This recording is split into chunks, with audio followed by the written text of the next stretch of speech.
자, 그럼 분사함수 보겠습니다. 120쪽이에요. 자, 그럼 분사함수에 대한 내용인데 법인만 분사함 설치할 수 있고요. 법인이 아닌 기업공사는 절대 분사함수를 둘 수 없습니다. 그럼 법인이 꼭 분사함수를 둬야 되는 건 아니에요. 그럼 분사함 설치 요건에 대한 부분이거든요. 자, 그럼 법인은 분사함 설치하기 위해서는 먼저 주된 사함소가 속한 시군구에는 절대 분사함 둘 수 없어요.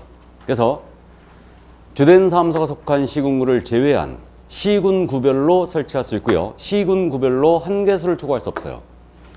예를 들어 노원구에 주된 사함소가 있는 법인이에요. 그럼 이 법인은 노원구에는 안 된다는 얘기죠. 그리고 나머지 시군구는 다 됩니다. 그래서 동일 등록관청 내에는 사함소가 하나야 된다. 이 원칙을 그대로 유지하고 있는 거예요. 그래서 노원구에 주된 사함소가 있다면 노원구는 안 되고 나머지 종로구, 강남구 다 됩니다. 그래서 어쨌든 주된 사함소가 속한 시군구는 안 된다. 이 점 생각보다 잘 물어보고 있고요. 동일 시군구에는 사함소가 반드시 하나야 되죠. 한 개수를 초과할 수 없어요. 이거. 자, 그 다음에 분사함소의 소장님을 우리는 책임자라 부를 겁니다. 그래서 분사함소의 책임자, 이분은 공인중개사이어야 됩니다. 자, 그래서 여기까지 이게 기본 요건 세 가지가 이겁니다. 그래서 주된 사함소가 있는 시군구를 제외한 시군구별로 설치하되 시군구별로 한 개수를 초과할 수 없고 분사함소의 소장님은 공인중개사이어야 됩니다. 이때 우리 특수법인 따지고 가야 되죠. 특수법인이라는 표현은 강학상 쓰는 표현이라고 했고 우리 공인중개사법에는 현재 특수법인이 다른 법률에 의하여 중개업을 영위할 수 있는 법인 이렇게 돼 있다고 그랬어요. 다른 법률에 의하여 중개업을 할 수 있는 법인. 특수법인의 대표주자가 누구였습니까? 지역농협. 그럼 특수법인도 법인이니까 분사함수를 설치할 수 있어요. 설치할 수 있는데 우리가 지난 시간에 공부했던 내용이 다른 법률에 따라 중개업을 할 수 있는 법인은 법인의 등록 기준을 적용한다겠습니까? 안 한다겠습니까? 적용하지 않는다. 이게 첫 번째 특례였어요. 이게. 그래서 특수법인은 대표자 공인중개사 아니어도 되고 임원 3분의 1이 공인중개사 아니어도 됩니다. 임원이 실무교육 받을 필요도 없어요. 그러니까 등록 기준을 전체 배제했죠. 두 번째 특례가 등장했는데 특수법인도 분사함 설치할 수 있거든요. 법인이니까 이때 이 분사함소의 책임자 공인중개사가 아니어도 됩니다. 그래서 특수법인의 분사함소의 책임자는 공인중개사가 아니어도 되죠. 이게 두 번째 특례예요. 이것도 생각보다 엄청 잘 묻습니다. 왜 그랬냐면요. 특수법인의 임원 중에는 공인중개사가 한 명도 없어도 되는데 책임자만 공인중개사는 모양새가 이상합니다. 그러니까 이걸 배제했어요. 이게. 그래서 이 점 꼭 기억을 해두시고 해서 다른 법률에 따라 중개업을 할 수 있는 법인 이 법인의 분사함소의 책임자는 공인중개사가 아니어도 됩니다. 그리고 신고할 때 내는 서류를 봤더니 추가되는 서류가 있어요. 추가되는 요건이 있는데 이게 바로 그 추가 요건이에요. 그럼 분사함소를 법인은 둘 때마다 1억 원 이상의 보증을 추가로 설정하셔야 됩니다. 분사함소를 법인은 둘 때마다 1억 원 이상을 추가 설정한다. 그럼 이게 뭔 얘기냐면 노원구에 주된 사함소가 있습니다. 여기는 기본 보증이 얼마큼 껴 있겠습니까? 2억. 만약에 강남구에 분사함 설치하는 거예요. 그러면 1억 플러스라는 얘기예요. 종로구에 둔다 1억 플러스, 광명시에 둔다 1억 플러스. 분사함소를 둘 때마다 1억씩 계속 추가해요. 그러니까 결국 법인은 보증을 하나로 끊는다는 얘기거든요. 그럼 만약에 법인이 분사함소를 4개소를 두고 있어요. 4개소. 이 법인의 최소 보증 설정금이 얼마 돼야 됩니까? 6억. 주된 사함소 2억에 4개소니까 4억 추가죠. 6억이 돼야 돼요. 그럼 왜 이랬을까? 이건 의뢰인 두텁게 보호하기 위한 조치라는 걸 일단 이해할 수 있어요. 만약에 여기 강남구 분사함소에 사고가 났지 않습니까? 그럼 이 법인은 토탈 6억 갖고 지급 책임을 져라 이 얘기예요. 그래서 법인은 분사함소를 둘 때마다 1억 이상의 보증을 추가로 설정합니다. 이것도 생각보다 잘 물어봅니다. 꼭 기억을 해두셔야 되고 다음에 책임자께서는 실무교육을 이수하셔야 돼요. 그래서 분사함소의 소장님, 책임자는 실무교육 대상입니다. 실무교육을 받고 오셔야 되고 그래서 설치 신고 전 1년 내 실시하는 실무교육을 이수하는 겁니다. 다만 중개업을 영위하다가 폐업 신고하고 분사함소의 책임자로 간다. 그럼 이때는 1년 내라면 실무교육을 면제해요. 그래서 실무교육 받고 오셔야 되고 당연히 분사함소 미리 확보해 놓으셔야 됩니다. 확보 계획으로 들어가는 거 아니에요. 그래서 확보를 미리 해 놓으셔야 되고 물론 건축물 대장이 기재된 건물에 확보함이 원칙이고요. 다만 건축물 대장 기재가 안 돼 있을지라도 준공이나 사용검사가 된 건물은 이의제로 설치 가능합니다. 그리고 여기는 없지만 당연히 분사함소의 책임자는 결격사유에 해당이 안 돼 있어야 되죠. 자, 이게 바로 분삼설치 요건이었어요. 자, 그래서 이해를 꼭 해두시고요. 넘어갑니다. 그럼 이제 요건을 갖췄으므로 분삼설치 신고 들어갑니다. 그럼 신고 들어가는데 어디다 들어가느냐 이 문제인데 이게 신고에 관할에 관한 문제예요. 이거는 주된 사무소 소재지 시군구청장에게 들어갑니다. 주된 사무소 소재지 관할 시군구청장. 그러니까 이 자를 줄여서 뭐라 부를 거냐면 주된 사무소 등록관청이라 부를 거예요. 그러면 노원구에 주된 사무소가 있는 거예요. 강남구에 분삼 설치합니다.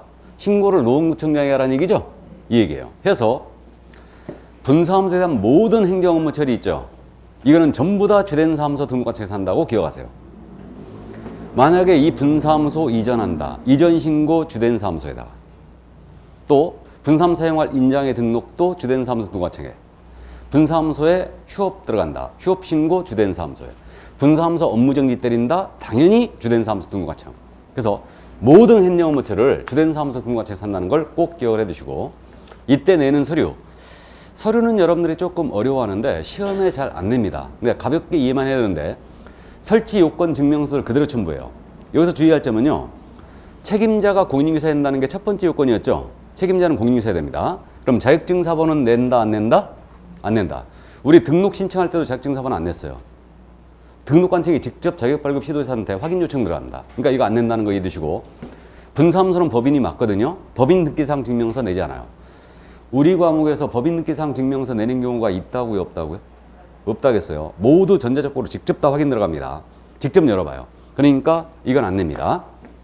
그러나 분사무소 임대차 계약서 들어와야 돼요. 사무소확보 증명서로 들어와야 되고 건축물에 대한 기재가 안 돼 있다. 그럼 대장 기재가 왜 지연되는가? 사유서까지 같이 첨부해야 되고 이거 책임자 실무교수료증 사본 들어와야 됩니다.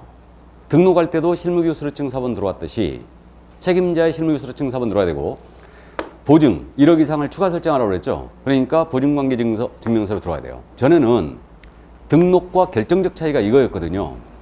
우리 등록 신청할 때는 보증관계 증명서 안 냈죠. 내고 싶어도 못 내요 그때. 보증은 등록번호가 나와야 되거든요. 그러니까 등록 신청할 때는 보증서를 안 냈습니다. 그 사본을 안 냈는데 여기선 내요. 왜 그러냐면 주된 사무소 등록번호 이미 나와 있거든요. 그러니까 보증을 끊어가지고 그 사본을 제출을 해야 됩니다.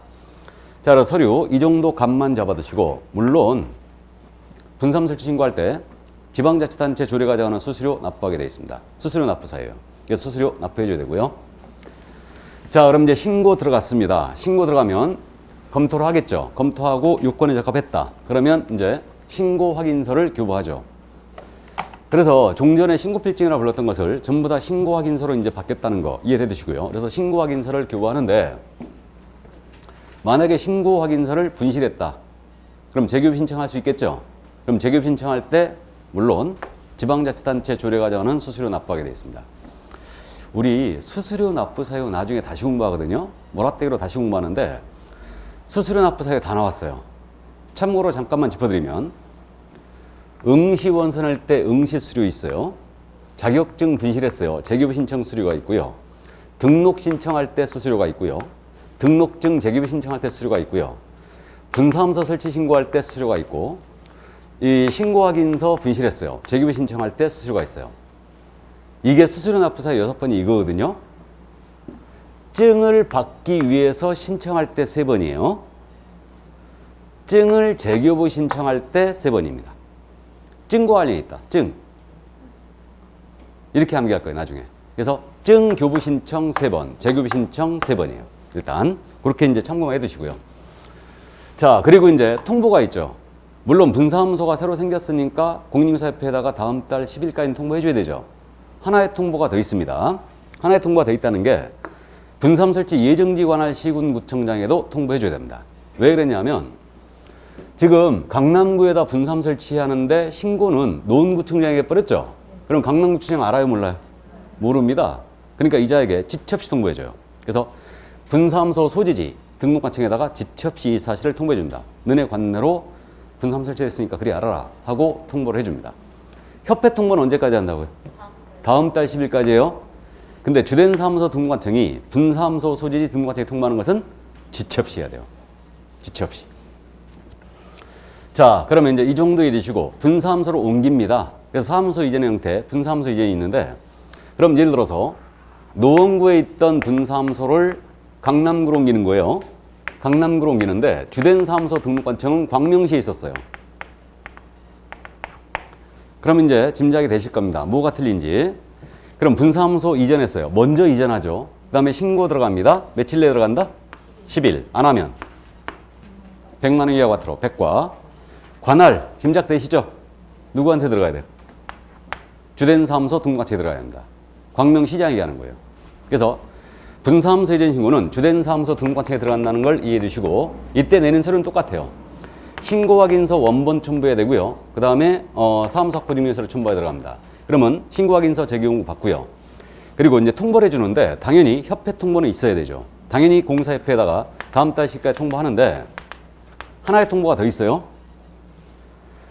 주된 사무소 등록관청이 분사무소 이전 전 소재지 관할 등록관청과 이전 후 소재지 관할 등록관청에 지체 없이 이 사실을 다 통보해 줍니다. 그러니까 노원구에 있던 분사무소를 강남구로 옮겼지 않습니까? 신고를 광명시장에 해버린 거예요. 둘 다 알아요, 몰라요? 모릅니다. 그러니까 지체 없이 둘 다에게 다 통보해줘요. 해서 분사무소는요, 모든 행정 업무 처리를 주된 사무소 등록관청에서 하고 있기 때문에 설치를 했던 이전을 했던 주된에서 분사무소 소재지 관할 등록관청에 통보해주는 절차가 다 있다는 거예요. 이해하셨죠? 여기까지. 이게 바로 분사무소 내용이었습니다. 사무소에서는 제일 잘 내는 게 뭐냐면 분사무소 설치 요건하고 이전에 대한 내용을 꼭 물어봐요. 그리고 이제 사무소 관련해서 아까 명칭, 광고 이 부분 반드시 물어보죠. 이거. 그래서 사무소는 출제 비중이 최소한 2개예요. 이게. 자, 그럼 그 정도 감 잡고요. 그럼 넘어가실까요? 거기 124쪽에 분사무소 설치 신고서가 있죠. 이 신고서 서식 내용을 28회 때 물어봤는데 우측 상단에 처리기한 7일로 돼 있어요. 그 다음에 신고인 쓰는 난 별 특이점이 없고요. 본사라고 돼 있죠. 또 본사. 우리는 계속 지금 주된 사무소라고 했는데 본사 줬고요. 그 다음에 이제 분사무소의 소재지, 그 다음에 책임자의 성명과 자격 발급 시도 모두 표시하게 돼 있어요. 그래가지고 이제 설치 신고서가 이렇게 돼 있는데 28회 때 정답이 뭐였냐면요. 다음 중 분사무 설치 신고서에 들어갈 내용이 아닌 것. 정답. 설치 사유. 거기 설치 사유 있어요, 없어요? 없죠. 아니, 분사무 설치 사유가 들어갈 일이 없죠. 왜 그러냐면 뭐 사기치려고 뭐 이런 거 쓸 일이 없잖아 지금. 그러니까 결국 서식 내용은요, 우리가 상식선에서 문제를 풀면 돼요. 상식선에서 쫙 읽어봤을 때 아, 요건 안 들어갈 만해, 그런 느낌이 딱 옵니다. 근데 문제는 시험장에서 상식이 없다는 게 문제죠. 그게 문제예요. 자, 그럼 125쪽에는 신고필증 서식이 나와 있는데 이 신고필증 이름이 어떻게 바뀌었다고요? 신고확인서. 신고확인서로 바뀌었는데 우측 상단에 사진 붙인 란 있죠? 거기 그 책임자 사진 붙이는 거예요, 그거. 그래서 우리 법정 서류에 분사무 설치 신고할 때요, 책임자의 사진, 여권용 사진 내란 얘기 없거든요. 근데 실무적으로는 다 냅니다. 책임자 사진이 들어가야 되기 때문에. 그래가지고 이제 그 법인 대표자의 성명 들어가고 생년일 들어가고 사무소의 명칭, 주된 사무소 등록번호 들어가고요. 그 다음에 주된 사무소 소재지 들어가고 분사무 소재지, 책임자, 성명 다 들어갑니다. 이렇게 돼 있는데 거기도 분사무소 등록인장 찍는 란이 있죠. 우리 등록증 서식과 마찬가지로 분사무소에서 쓸 도장이 이겁니다 하고 찍는 란이 딱 있어요. 그래서 이게 바로 신고확인서 서식이었습니다. 그럼 넘어가십니다. 중개사무소의 공동사용. 자, 중개사무소의 공동사용인데 거기 동그라미 1번이 우리법 13조 6항 조문이에요. 이게. 개업공사는 그 업무의 효율적 수행에 하여 다른 개업공사 중개사무소를 공동사용할 수 있다. 이게 바로 공동사무소예요. 그 법원에 합하는 합동법률사무소들이 있는데 그 합동법률사무소가 바로 우리 공동사무소 제도와 유사한 제도입니다. 우리도 그래서 전에는 합동사무소라고 불렀었는데 현재는 공동사무소라고 불러요. 이게.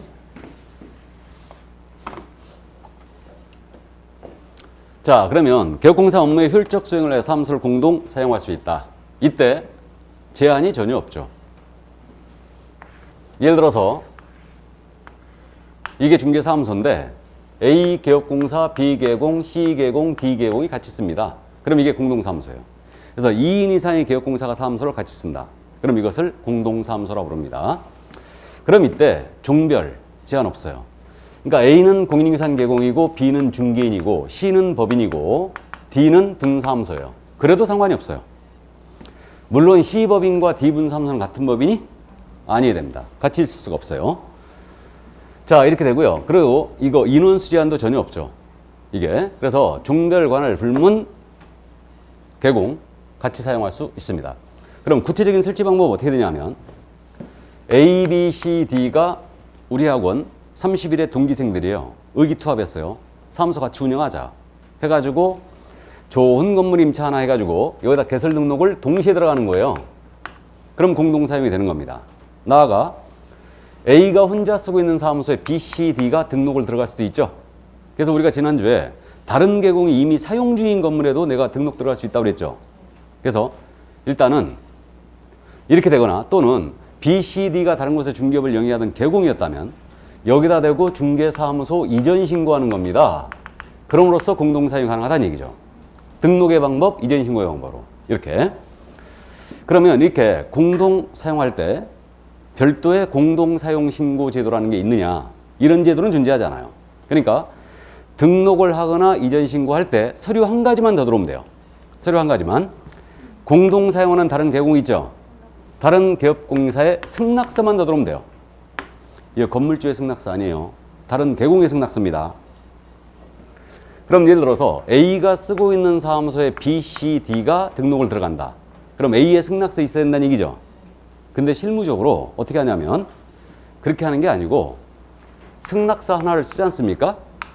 승낙서 하나를 쓰고 A, B, C, D가 모두 도장 찍어버려요. 여기다. 이러면 되는 거예요. 무슨 말인지 되십니까? 그래서 이렇게 해갖고 등록 서류 내면서 이전 신고 내려면서 이것만 첨부해 주면 돼요. 그러니까 별도의 공동사용 신고 제도는 없다는 얘기입니다. 승낙서만 내면 된다. 그럼 이렇게 공동사용하게 됐을 때 별도의 우리 법상 주어지는 특혜라는 게 있느냐? 특혜 전혀 없어요. 사무소만 같이 쓸 뿐 모두 다 각자예요.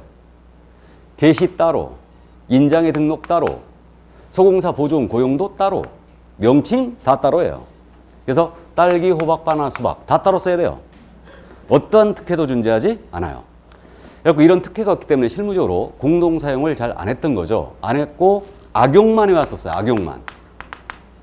공동사무소들은 어떻게 악용을 했냐면 A가 사무소를 열었는데 중개업을 영위하다가 등록관청으로부터 업무정지 먹어버린 거예요. 중개사무소 쉬게 됐죠. 그러니까 중개업 못합니다. 그러니까 B로 하여금 여기다 자격증 걸게 하는 거지. 걸게 하고 본인은 일하러 나오시면 된다 안 된다? 안 된다. 커피만 마시러 나오셔야 돼요. 이런 식으로 악용을 했어요. 그러니까 영업정지 딱 먹으니까 B로 하여금 걸게 하고 본인은 계속 와서 이제 일을 하는 거지. 업무정지 중 업무하다 걸리면요. 등록 취소예요. 미리 기억을 해 두시는데 우리 면허 정지기간 중에 운전하면 면허 취소죠. 우리 똑같아요. 정지 중 업무하면 무조건 취소입니다. 업무정지 중 업무해버리면 등록 취소고요. 자격정지 중 업무하면 자격을 취소해버립니다. 어쨌든 이런 식으로 악용을 하더라 이거예요. 그래갖고 이걸 차단시키기 위해서 예외. 공동사용 안 되는 예외가 들어온 거예요. 그래서 업무정지 먹은 개업공사는 공동사용할 수가 없습니다. 그럼 그 구체적인 방법이 두 가지예요. 1번이 뭐냐면 다른 개업한테 승낙서를 주는 방법으로 공동사용 안 된다고 그랬어요. 그러니까 A가 영업정지 먹은 거예요. 그러자 B한테 승낙서를 주는 거죠. 공동사용하자고. 이런 방법으로 공동사용 안 돼요. 그럼 2번은 뭐냐면 업무정지 개업이 다른 개업의 사무소로 이전 신고하는 방법으로 공동사용 안 돼요. 그러니까 이번에는 여기다 등록 안 되니까 이자가 시의 중개사무소로 옮기는 거예요. 이전 신고하는 방법으로 공동사용할 수도 없다 그랬죠. 이해되시죠? 그러니까 어쨌든지 간에 공동사용은 업무정지 개공과는 공동사용할 수 없습니다. 다만 A, B, C, D가 공동사용 중이었어요. 이미 A가 업무정지 먹었거든요. B, C, D는 계속 영업할 수 있어요? 없어요? 있죠. 이런 경우는 예외예요. 그래서 결국은 업무정지 개공과는 공동사용할 수가 없습니다. 그래서 여기까지. 그럼 공동사무소는 일단은 그 여러 가지 지금 장점이 추정이 되는데 일단은 비용을 절감할 수 있죠. 중개업을 대형화시킬 수도 있죠. 수십 명이 모여 있을 수도 있어요. 분업화도 가능해요. 토지 전문, 상가 전문, 오피 전문, 아파트 전문. 분업화도 가능합니다. 이렇게. 그래서 가능하고요. 뭐니 뭐니 해도 가장 큰 장점이 뭘 하겠습니까?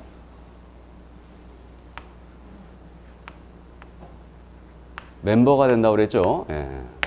제일 큰 장점이 이거라고 그랬어요. 우린 4명이면 1명은 팔 수 있죠. 팔 수요. 1명은 팔 수 있잖아요. 뭐를?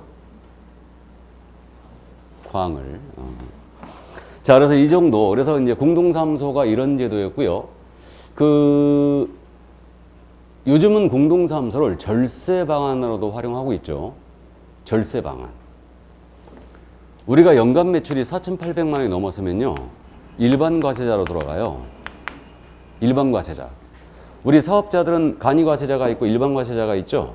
그럼 4,800 넘어서면은 일반 과세로 돌면서 부가가치세를 납부해야 돼요. 지금 부가가치세 지금 확정 신고죠, 지금. 1월 25일까지. 그럼 부가세 확정 신고하면서 생돈으로 한 500 내려고 생각해 봐요. 장난 아닙니다, 이거. 그렇기 때문에 일반 과세로 안 돌기 위해서 이걸 활용합니다. 그래갖고 소공사 고용하면서 너도 자격증 걸어라. 비용은 내가 다 부담한다. 대신 국민연금료는 네가 내라. 이렇게. 그래가지고 소공한테 자격증 걸게 하는 거지. 그래갖고 공동으로 가는 거예요. 공동으로 가면서 매출을 나눠서 끊어버리는 거지. 참고해 두세요. 이거. 자, 그래서 그 정도 이해를 해 두시고요. 공동사무소 쓸 때요. 간판을 그럼 어떻게 달아야 되느냐. 간판을. 실무적으로 어떻게 하고 있냐면요. 예를 들어서 A, B가 공동으로 쓰는 거예요. 그럼 A 상호가 예를 들어서 명칭이 삼성공인사무소였어요. 그럼 B는 어떻게 돼 있냐면 글자 하나를 더 넣는 게 실무이에요. 글자 하나만 더 넣습니다. 더 삼성 공인사무소. 아니면 C가 또 들어왔다. 뉴 삼성. 다음에 D가 들어왔다. 그러면 신삼성. 이런 식으로. 그래가지고 간판은 삼성공인사무소로 딱 들어가요. 이렇게 들어가고 대표자 A는 무조건 들어가야 되죠. 대표자 A 들어가고 B, C, D 대표자 이름 써야 되느냐 이 문제인데 법상으로 엄격히 해석하면요. 우리는 5개 광고물을 설치할 의무가 있다 했어요? 없다 했어요? 없다 했어요. 그러면 공동으로 쓰더라도 이들은 설치 안 했다고 하면 되거든. 그러니까 A만 딱 들어가도 될 것 같은데 대표자의 성명이 실무에서는 등록과청이요. 이거 의뢰인 피해 방지를 위해서 공동사무소임을 나타내라 그랬어요.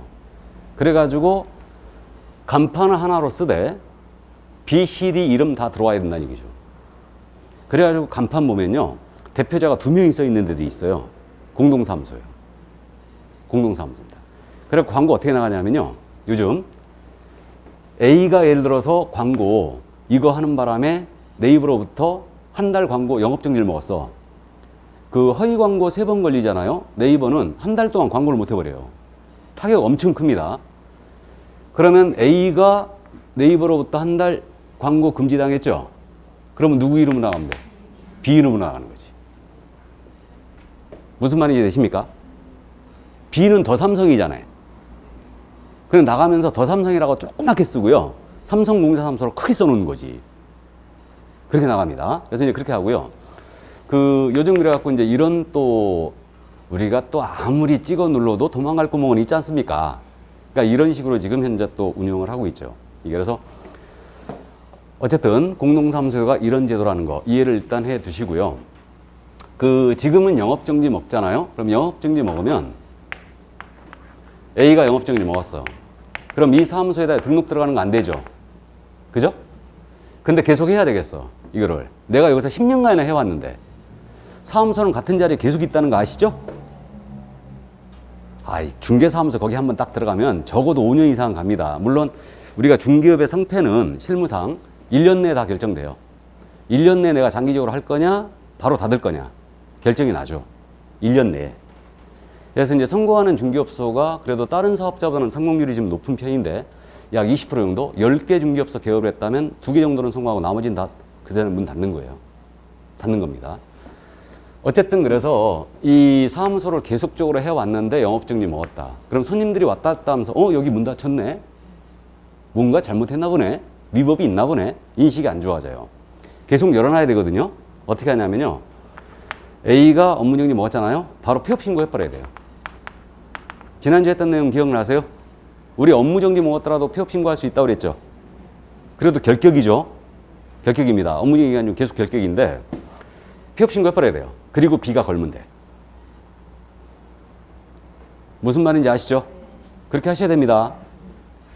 사무소 유지가 돼야 되니까 일단은 A가 업무정지 먹었다. 그러니까 실무적으로 영업정지 때리기 위해서는 먼저 통지서 날려요. 업무정지 때리기 전 의견 제출의 기회를 줍니다. 그러면 빼도 박도 못하고 업무정지 나갈 것 같다. 그러면 바로 소공한테 연락해야 돼. 등록 들어가 버리는 거예요. 여기다가 아직 안 먹었으니까. 그리고 내가 영업정지 떨어지죠? 그럼 이미 공동사용 중이었잖아요. 그럼 나는 영업정지 먹었고 걸어져 있죠? 계속 유지를 하는 거지. 그리고 일하러 나오시면 돼, 안 돼? 안 되죠. 커피만 마시러 나와야 됩니다. 등록관청 다 알아요. 다 압니다. 이렇게 한다는 거 알아요.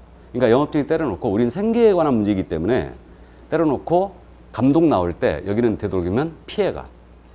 민원이 들어오지 않는 이상은 피해갑니다. 근데 여기 A가 계속 커피 마시러 나오죠. 근데 여기 C 중개업소가 옆에 중개업소인데 엄청 사이가 안 좋아. 여기서 찔러버리는 거지. 나와서 일한다고. 그럼 할 수 없이 민원 들어오면 감독 나와야 되거든. 그러니까 우리가 일을 비즈니스라는 거예요. 그러니까 되도록이면 일을 하면서 중개업을 잘하신 분은 그거라고 그랬죠. 속에 구레이가 9마리는 앉아 있어야 됩니다. 그런 분들이 잘하고 이른바 포커페이스들. 얼굴에 변화가 없는 사람들이 있죠. 이런 분들이 잘해. 아주 그냥 꼭지가 도는데도 불구하고 가만 그대로 인상이 똑같아. 웃으면 더 좋고 이게. 그러니까 어쨌든 그런 게 좀 필요합니다. 그러니까 옆에 중개업사가 절대 척을 지면 안 돼요. 그래서 개공의 가장 큰 적은 누구라고요? 개공이에요. 공인인사의 가장 큰 적은 공인인사예요. 손님이 찔러서 영업정지 먹기보다는 옆에서 찔러갖고 영업정지 먹는 게 훨씬 많아요. 이게 민원 놈은 해결해야 되거든. 어쨌든지. 그러니까 어쨌든 참고해 두시기 바랍니다. 자, 그러면 공동사무소 요 정도 감 잡아두시고, 그래서 사무소에 대한 내용이 다 끝났습니다. 그럼 127조 개공의 업무 범위가 등장하네요. 먼저 업무 지역의 범위가 나와 있는데요. 뭐 이거는 솔직히 뭐 출제 안 하는 부분인데 가볍게 이해만 해둡니다. 바로 들어갑니다. 지금 현재 우리 업무의 지역적 범위에 대한 부분은 우리 개업공사의 종별이 3가지가 있습니다. 법인인 개업공사가 있고 공인인사인 개업공사가 있고 중개인이 계시에요. 3분이 계시는데 이들의 업무 지역 따져보는 거예요. 그럼 현재 우리 법에 공인인사인 개공과 법인인 개공은 업무 지역을 제한하는 규정이 있을까요? 없을까요? 없어요. 그러니까 이들의 업무 지역은 전국으로 해석하고 있는 거죠. 사무소로 어디다든지 간에 관계없이 전국에 있는 물건 다 중개할 수 있어요. 다만 중개인은 제한을 받습니다. 그래서 우리 중개인께서는 자신의 중개사무소가 소재하는 지역을 관할하는 시도의 관할구역을 업무지역으로 하고 이 안에 있는 물건에 한하여 중개행위할 수 있다 그랬죠. 그럼 예를 들어서 서울특별시 노원구에 사무소를 두신 중개인이에요. 그럼 이분은 업무지역이 어디란 얘기입니까? 서울시란 얘기예요. 그럼 서울시 물건만 중개할 수 있다는 얘기입니다. 그럼 이분은 경기도에 있는 물건을 중개하지 못하죠. 그래서 사무소 소재지 시도의 관할구역을 업무지역으로 하고 있습니다. 자, 그런데 인터넷 시대예요. 오늘 여기 못 나가는데 중개인이 부동산 거래 정보망이라는 게 있습니다. 인터넷을 통한 부동산 거래 시스템이죠. 부동산 거래망에 가입을 하고 이 가입한 정보망을 이용하는 거예요. 이러한 경우는 이 정보망에 공개된 물건들이 있어요. 공개된 중개사물은 업무지역 외의 것이라도 중개할 수 있습니다. 그럼 주의할 점은 중개인이 부동산 거래망에 가입을 하면 이 중개인의 업무지역은 즉시 전국으로 확대된다. OX. X죠. 정보망에 가입했다 하여 업무지역이 확대되는 건 아닙니다. 그러니까 업무지역의 확대란 있을 수가 없어요. 또 중개인이 소속 공인인사를 고용한 때는 그 중개인의 업무지역은 전국으로 확대된다. OX, X. 그러면 소공이나 보조원의 업무 지역은 그를 고용한 개공의 업무 지역과 똑같다는 얘기죠.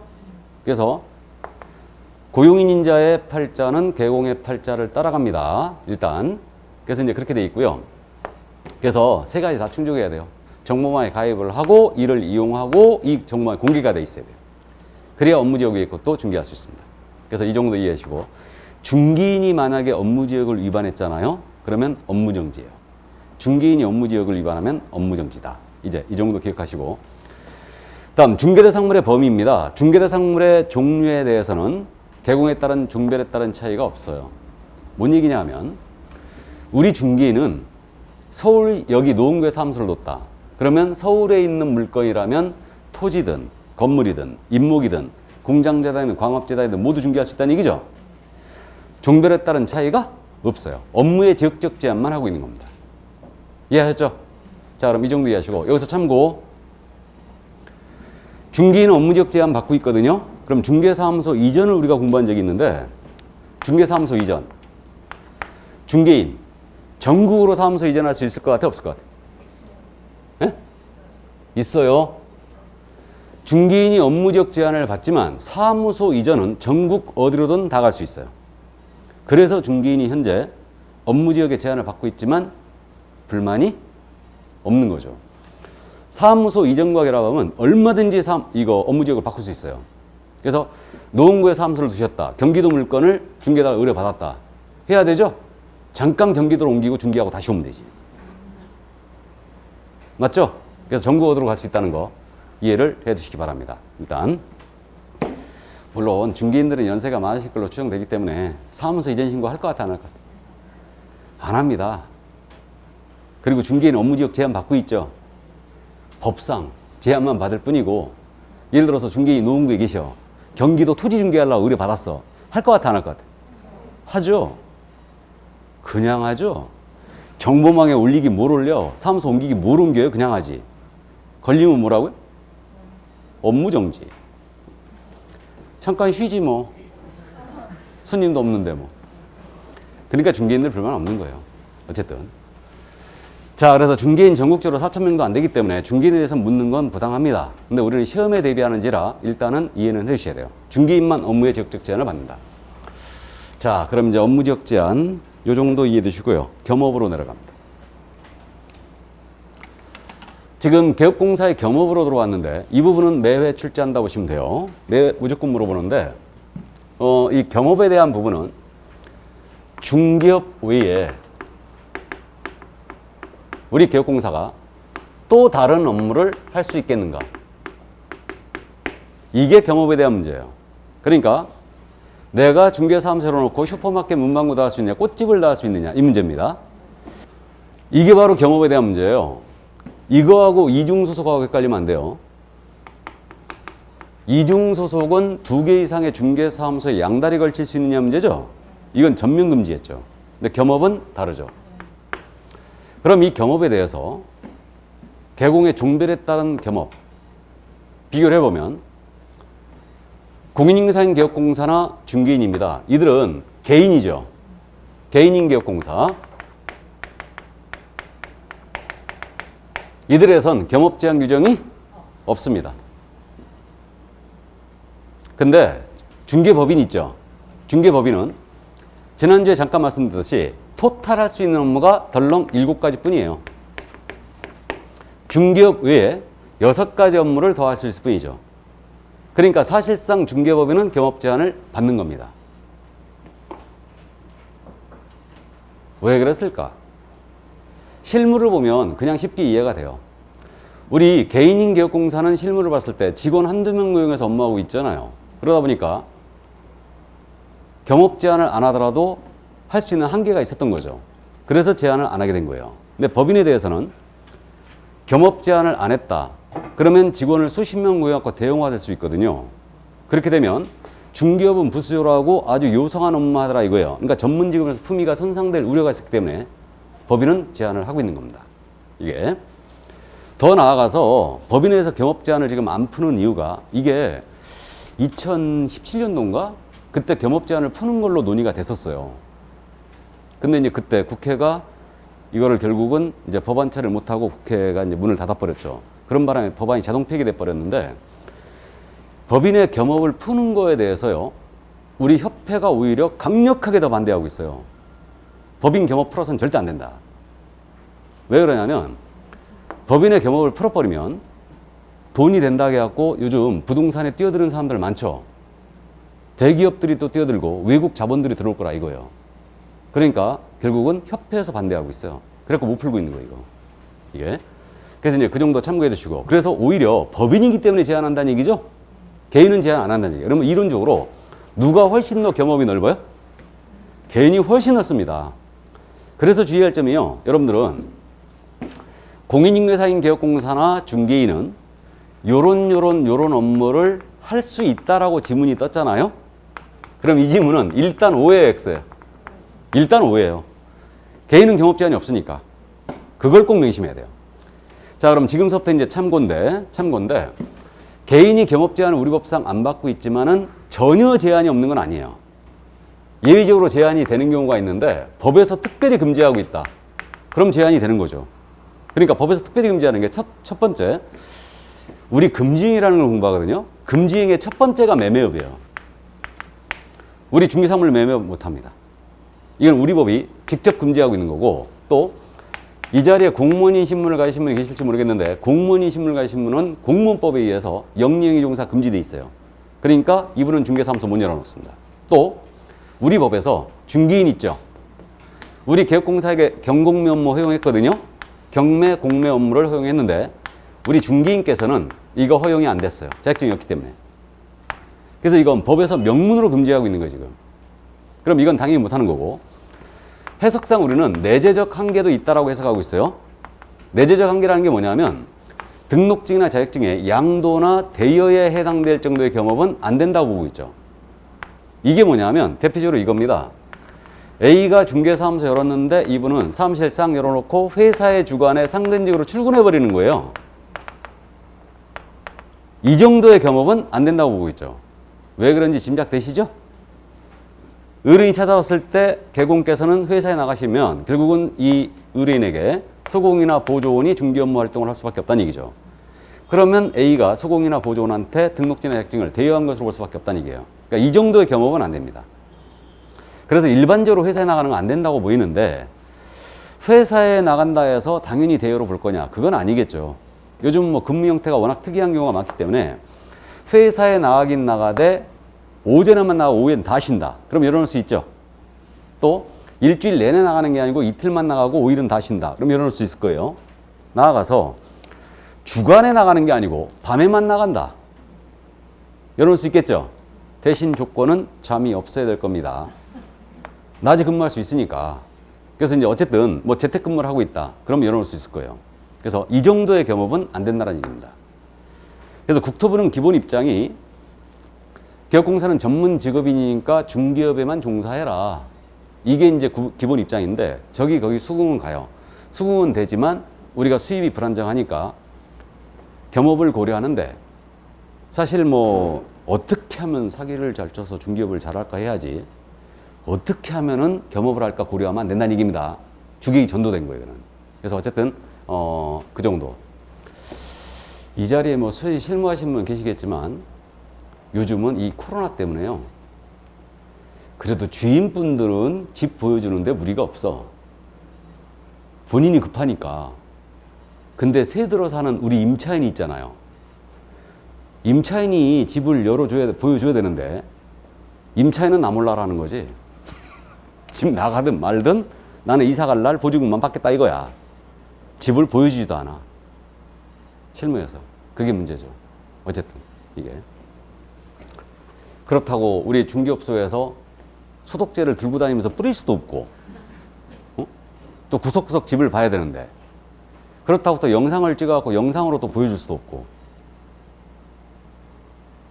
집 영상 찍겠다고 그러면 찍으라 하겠어? 하지 말라 하겠어? 절대 안 된다 가지. 집이 막 이 빨래도 아주 난린데. 그러니까 어쨌든 그런 어려움이 있어요, 현재. 이 코로나가 빨리 갔으면 좋겠는데 어쨌든 사회 전반적으로 지금 타격이 워낙 커서 자, 그럼 이 정도 참고해 두시고요. 자, 그래서 전체 경우에 대한 겸업을 따져봤는데 참고, 이건 참고인데 겸업 제한은 개업공인중개사에 대한 제한이에요. 개공에 대한 제한이라고요. 고용인은 겸업 제한을 받느냐? 전혀 안 받습니다. 금지행에 걸리지 않는 이상은 우리 고용인은, 소공이나 보조원은요, 내가 중개사무소 적을 두고 회사의 상근직으로 나가도 돼요. 우리 고용인은 등록증 대회에 걸릴 일이 있어요, 없어요? 없어요. 물론 자격증 대회는 걸릴 수가 있는데 어쨌든 내가 개공이 아니다 그러면 겸업 제한은 안 받습니다. 그거는.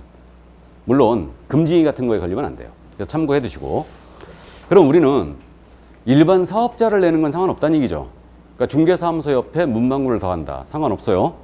중개사무소 옆에 슈퍼마켓을 더한다, 상관없습니다. 꽃집을 더한다, 상관없어요. 이거는. 자, 그럼 우리는 문제는 이제 중개법인의 겸업이에요. 이게 문제입니다. 그러니까 법인의 업무인데, 지난주에 잠깐 제가 이걸 나열을 하긴 했는데, 우리 중개법인은요, 중개업 외에 이 6가지 업무를 더할 수 있죠. 근데 이 6가지 업무를 겸업이라고 그러고 있고, 이것을 꼭 해야 되는 건 아니에요. 할 수도 있고 안 할 수도 있다.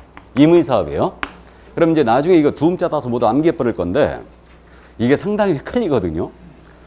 그럼 먼저 우리 법인은 주택 및 상업용 건축물이에요. 주택 및 상업용 건축물에 대한 임대차 관리 등 부동산의 관리 대행할 수 있어요. 그럼 이것도 상업용 건축물인데 소유자로부터 위임을 받아가지고 월세 징수하고 관리비 징수하고 주차비 치고 경비 붙입니다. 이게 관리 대행이죠. 그러니까 실무적으로 오피스텔이라든가 원룸 관리 대행 많이 하고 있습니다.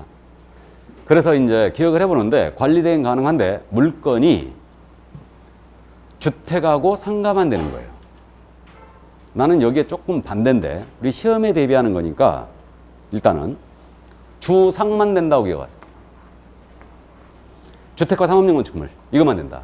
그러면 농업용 창고시설에 대한 관리 대행이 되겠습니까? 안 되겠습니까? 당연히 안 된다는 얘기죠. 다음 두 번째로 부동산에 대한 이용, 개발, 거래 원한 상담할 수 있어요. 이게 다름 아닌 부동산 컨설팅이에요. 그러면 부동산에 대한 컨설팅이라고 그랬으니까 직접 포크레인 들여가지고 땅을 들러 없습니다. 개발업을 합니다. 이건 당연히 안 되겠죠.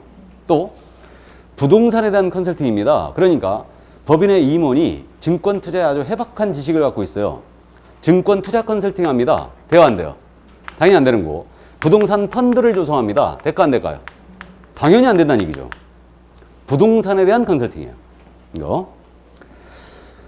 요즘 뭐 영혼을 끌어모아서라도 또 주식 투자 해야 된다면서요? 그래갖고 뭐 지난주 폭락을 한번 했죠. 지금 유동성 장세라 폭락을 하긴 했는데 저는 지금 주식을 끊은 지가 한 20년 된 것 같은데 한번 몰빵했다가, 몰빵이라고 들어보셨나요? 몰빵했다가 5,500원에 사갖고 500원에 팔았어. 내 이혼당할 뻔했습니다. 그것 때문에. 일단 그래갖고 몇 년 지나갖고 나 그거 다 날렸다 그랬더니 몇 년 지나니까 그래도 그들의 주식을 완전히 끌었는데 어쨌든 요즘 재미있는 모양이에요. 그래도 다른 사람들은 다른 모양인데 최근에 누가 그러대 전화 갖고 뭐 염장 질려고 그랬는지 2,500원에 샀는데 12,500원에 팔았다고? 몇 배예요? 5배. 그래갖고 자기가 잃었던 거, 그동안 잃었던 거 다 회수했대. 한 방에 다 회수했대. 그래갖고 어쨌든 뭐 그게 한 달 정도 걸렸다고 그러대. 2,500원짜리가 12,500원 한 게 이게. 그래갖고 어쨌든 잘했다 그랬는데 그러니까 또 슬슬 하고 싶은 거야 또.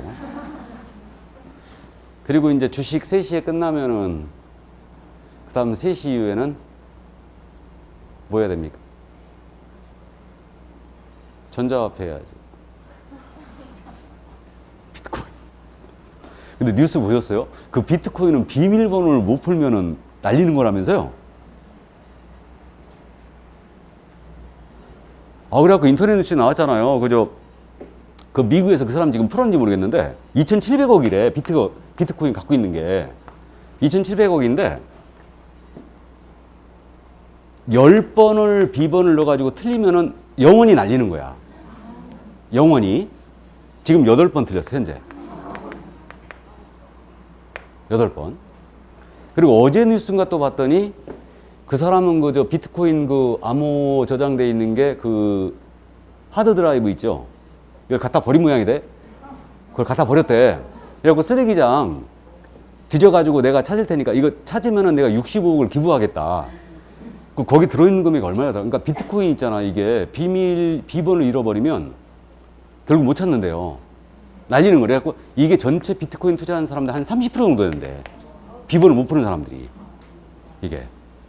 그래갖고 혹시 전자화폐 하고 계시면 절대 이거 기억해놔야 됩니다. 예. 나는 전자화폐 딱 45만 원어치 하나 사놓은 거예요. 기다리는 거지 그냥. 예. 그래갖고 어쨌든 그 사놓고 그냥 계속 기다리고 있는데 오르긴. 어쨌든 뭐 우리 부동산 하시는 분들은 일단 투자 쪽을 항상 고려를 해야 돼요. 그러니까 내가 이게 모르겠어요. 이건 사행성이 있기 때문에 싫다 라고 하시는 분들도 있는데 제일 좋은 건 이제 부동산에 투자하는 거고 투자처를 증권도 조금 묻어놓고 비트코인도 조금 묻어놓고 그렇게 하는 것도 나쁘지 않아요. 그럼 내가 죽을 때쯤 되면요 그게 어떻게 될지 어떻게 알아? 그럼 아무 소용없나? 나 살았을 때 잘 먹고 잘 쓰고 가야 돼 그냥? 자, 그래서 어쨌든 이 정도 증권 투자 컨설팅 안 된다는 게 계시고 다음 세 번째로 기업 공인인증사를 대상으로 합니다. 개공을 대상으로 한 중기업의 경영 기법 및 경영력을 제공할 수 있어요. 이게 중기업 경영 컨설팅이에요. 이걸 전문용어로 프랜차이즈라고 부르는 거죠. 이게 중기업 프랜차이즈예요. 그러면 우리가 프랜차이즈 업종으로 시중에서 가장 많은 게 지금 치킨집이죠? 그럼 중개법인 치킨집 프랜차이즈 할 수 있을까 없을까요? 당연히 없어요. 그 프랜차이즈가 아니고 중기업에 대한 프랜차이즈예요. 이건 그렇기 때문에 그 부동산 114 현재 남아있는 프랜차이즈 중 가장 크죠. 부동산 114, 부동산 서브, 부동산 1번지 이런 데들 이게 중기업에 대한 프랜차이즈예요. 그러니까 중기업에 대한 프랜차이즈니까 상대방이 누구여야 되겠습니까? 개공 대상이 돼요. 이걸 주의해야 돼요. 그러니까 공인인증사를 대상으로 할 수 없다는 얘기예요. 우리는 공인인증사란 말과 개공이란 말을 완전히 달리했습니다. 그러니까 개공 대상이라는 걸 꼭 명심해야 돼요. 그러나 부동산 상담 같은 거는 일반인 대상도 상관없죠. 그러니까 유일하게 법인의 업무 중에 상대방 딱 지정한 거 이것뿐이에요. 개공 대상이 된다는 거. 꼭 명심해 두시고. 그 다음에 우리 법인 분양 대행할 수 있거든요. 그럼 이것도 주택이나 상업용 건축물에 대한 분양 대행만 됩니다. 그러니까 주상만 된다는 얘기예요. 그래서 나중에 기억을 그렇게 할 거예요. 두 음자 따서 모두 암기를 해버릴 거지만 대행자가 들어갔잖아요. 관리 대행이든 분양 대행이든 이건 주상만 된다. 주택과 상가만 되는 거예요. 그러면 토지 분양 대행 될까 안 될까? 안 됩니다. 토지 분양 대행은 안 되는 걸로 일치된 견해를 보이고 있는데 토지 분양 대행을 법인한테 풀면요. 우리 기획부동산이라고 들어봤죠? 우리 이쪽 노원 지역에도 기획부동산들이 있을 텐데 강남에 특히 많죠. 토지. 그래서 이제 어쨌든 이런 토지 분양 대행은 투기 가능성 때문에 안 된다고 보고 있습니다. 이게. 자, 그래서 주택 상가에 대한 분양 대행이 가능하고 그다음에 경공매 업무를 당연히 할 수 있습니다. 이건 잠시 후에 부연 설명하고 그다음에 주거 이전의 부수는 용역의 알선을 할 수 있어요. 그러니까 주거 이전의 부수는 용역이 이사업체나 도배업체가 있거든요. 이걸 직접 운영하는 건 안 돼요. 소개까지만 됩니다. 자, 그럼 이 정도. 그래서 이제 이게 상당히 지금 할 수 있느냐 없느냐 헷갈리기 때문에 두 음자 따서 암기를 해버렸는데 여기서 이게 법인의 겸업 아닙니까? 그러면 이 6가지 겸업 내용을 우리 공인중개사인 개공 있죠? 공인중개사인 개업공사는 모두 할 수 있을까요? 없을까요? 당연히 있죠. 당연히 있습니다. 우리 중개인 있지 않습니까? 법 제7638호 부칙 제6조 제2항에 따른 개공, 부칙 규정에 의한 개공. 중개인은 이 6가지 모두 할 수는 없죠. 뭐만 안 된다? 경공매만 안 돼요. 그래서 이거는 이제 안 되고요. 우리 개인은 그러면요. 특별한 제한이 없다면 법인이 할 수 없는 업무도 할 수 있어요.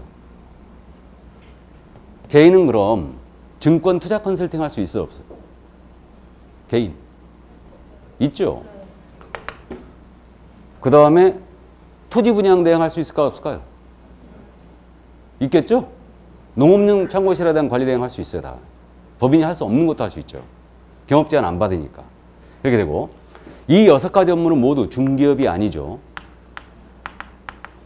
우리 중개업 첫 주에 용어의정의를 공부한 바가 있는데 중개는 한마디로 중개대상물에 대한 알선이라고 그랬어요. 중개대상물에 대한 알선을 영업으로 하면 계속 반복적으로 보수받고 다니면 이게 중개업이 된다고 그랬는데 이거 관리대행, 상담, 프랜차이즈, 분양대행, 매수신청 대리 전부 다 알선 아니에요. 그러니까 중개업이 될 수가 없고 나아가서 이건 알선이 맞지만 중개대상물이 아니에요. 이 사업체나 도급체가. 그러니까 중개업 아닙니다. 그러면 이에 대한 보수는 중개보수 규정 적용이 없다는 얘기죠. 보수 알아서 받으라는 얘기예요. 그 얘기고 법인이 겸업을 위반했잖아요. 등록을 취소할 수 있어요. 임의적 등록 취소입니다. 임취예요. 자, 그래서 여기까지. 이게 바로 겸업에 대한 내용이었고요. 이제 경공매에 대한 내용을 잠깐만 보고합니다. 우리 개업공사는 경공매 업무를 수행할 수 있는데 단 중개인은 안 된다고 그랬어요.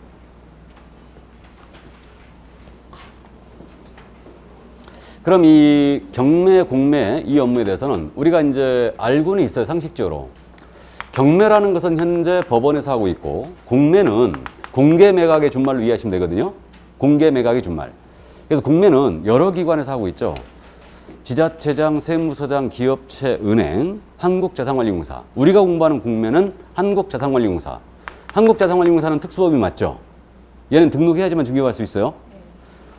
한국자산관리공사 여기서 하는 온비드를 통하여 하는 이제 온라인 공매 이걸 얘기하는데 그래서 이것만 공부합니다. 그럼 경매, 공매 부동산에 대한 권리 분석 및 취득의 알선,